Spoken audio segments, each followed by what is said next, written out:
তুমিনু, তোমাদের মধ্য থেকে ততক্ষণ পর্যন্ত কেউ জান্নাতে প্রবেশ করতে পারবে না যতক্ষণ পর্যন্ত তোমাদের ঈমানটা পরিপূর্ণ না হবে। ঈমান পূর্ণ না হওয়া পর্যন্ত কোনো বান্দা কোনো বান্দি জান্নাতে প্রবেশ করতে পারবে না। বুঝছেন? ওয়ালা তুমিনু হাত্তা তাহাবু, আল্লাহর নবী বলেন ততক্ষণ পর্যন্ত তোমাদের ঈমান পরিপূর্ণ হবে না, ততক্ষণ পর্যন্ত তোমাদের ঈমান পরিপূর্ণ হবে না যতক্ষণ পর্যন্ত একজন মুসলমান আরেকজনকে দিল দিয়া মহব্বত না করবে। সুবহানাল্লাহ বলেন।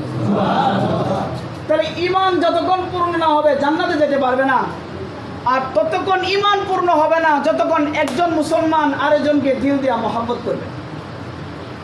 তাহলে ঈমান পূর্ণ হওয়ার কাজ হইল একজন মুসলমান আরেকজন মুসলমানকে অন্তর দিয়ে ভালোবাসতে হবে। যদি হিংসা করা হয়, যদি শত্রুতা করা হয়, যদি ষড়যন্ত্র করা হয়, যদি বিরোধিতা করা হয়, যদি তার ক্ষতি করার চিন্তা করা হয়, আপনার ঈমান কিয়ামত পর্যন্ত হায়াত দিল আপনি ঈমানদার হইতে পারবেন না। আর ঈমানদার যদি না হন জান্নাতে যাওয়ার কোনো আশা করার সুযোগ নাই।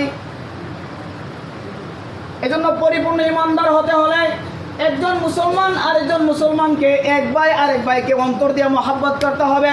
এটা সামাজিক জীবের প্রথম কাজ। মুসলমান হলো, মানুষ হলো সামাজিক জীব।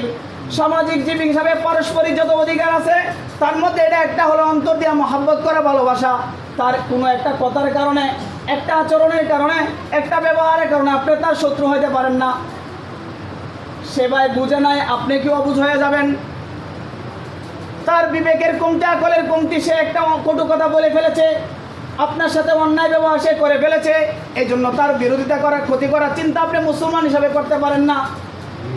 যদি করে থাকেন বুঝবেন আপনার ঈমান নাই। আল্লাহর নবীর হাদিসের নির্দেশ মোতাবেক একজন মুসলমান আরেকজনকে দিল দিয়া ভালোবাসার আগ পর্যন্ত ঈমান পূর্ণ হবে না। কথাটা ক্লিয়ার বুঝছেন? আর নবীজি বলেন ততক্ষণ পর্যন্ত একজন মুসলমান আরেকজনের সাথে আন্তরিক মহব্বত সৃষ্টি হবে না যতক্ষণ পর্যন্ত একজন মুসলমান আরেকজনকে দেখলে সালাম দিবে না।